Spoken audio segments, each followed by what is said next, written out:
Mingala baကျွန်တော်ချစ်တဲ့အမိမြန်မာနိုင်ငံရဲ့လူငယ်လူရွယ်လေးများကိုလေးစားပါတယ်အခုဒီနေ့ share လုပ်ပေးချင်တာကပေါ့နော်ကျွန်တော်တို့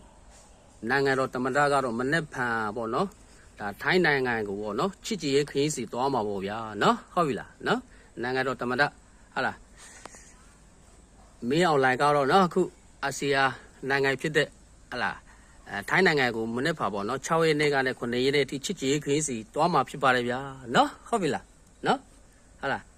ကော်စောနီလေးတွေနဲ့ကျူဆူမလားပေါ့ထိုင်းနိုင်ငံကအဖြူနဲ့ကျူဆူမလားအစိမ့်နဲ့ကျူဆူမလားတော့ရှိတာပေါ့နော်အခုပြောချင်တာကအခုအဲ့လိုမျိုးပေါ့နော်ကျွန်တော်နိုင်ငံတော်တမန်တော်ဘုချုံမူကြီးမင်းအောင်လိုက်ပေါ့နော်ငိမ့်ပေါ့ကွာနော်အခုထိုင်းနိုင်ငံကိုမနေ့ဖာသွားမယ်ဆိုတော့အခုဟာလားဘီဂလာပေါ့နော်ခိုးဝေဘီဂလာတွေပေါ့နော်ဘစ်တီမှာချေဆိုင်တဲ့ခိုးဝေဘီဂလာပေါ့ကွာတူတူတို့ဟာတူတူကရိုဟီဂျာပေါ့ကွာနော်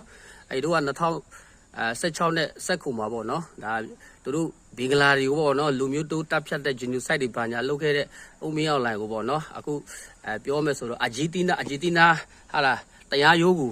ပို့ဆောင်နိုင်ဖို့ပေါ့ကွာနော်ခဏတော့ပေါ့ဒါရိုဟီဂျာလားဘာလားဟာလားဘီဂလာပြောမယ်ဆို BROJK လားဘာလားမသိသူတို့ကတောင်းဆိုလိုက်တာပေါ့ကွာထိုင်းနိုင်ငံကိုဖမ်းပေးဖို့ပေါ့ကွာဟာလားဟမ်နိုင်ငံတော်တမန်တော်ဦးမင်းအွန်လိုင်းကိုဖမ်းပေးဖို့ဆိုပြီးမှဟာလားခိုးဝေဘီဂလာတွေကတော့နော်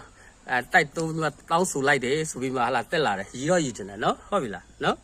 ကျွန်တော်တို့မြန်မာနိုင်ငံကပြောမယ်ဆိုပြီးရိုဟီဂျာမရှိဘူးဆိုတာဒီကလေးကပြောပြီးသားသူကတူတာရိုဟီဂျာခေါ်နေတာခိုးဝေဘီဂလာပဲရှိတယ်ဘီဂလေးတွေပေါ့နော်ဟာလားဒီကောင်တွေလည်းကောင်းမနေဘူးလေနော်ဟာလားအခုဘီဂလေဒီ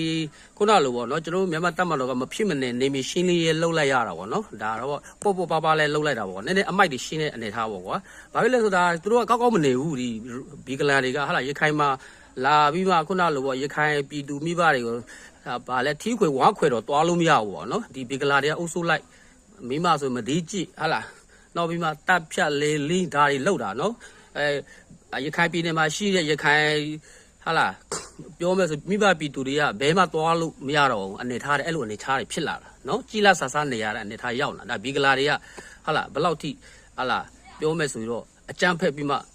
လောက်ထိနှိပ်စက်တပ်ဖြတ်တာလောက်တယ်လေဆိုအားလုံးလည်းသိပြီးသားဖြစ်တယ်နော်နောက်ပြီးမှအဲ့မှာရခိုင်ပြည်နယ်ဘူးတီတော်မော်တော်နေဆက်တာမှာလူကြိုရေးဆောင်ရွက်နေတဲ့ဟာလားအဲ့မှာအဆုံရှိတယ်ကွာလာဝကာတို့ဟာလားနောက်ပြီးမှဒီ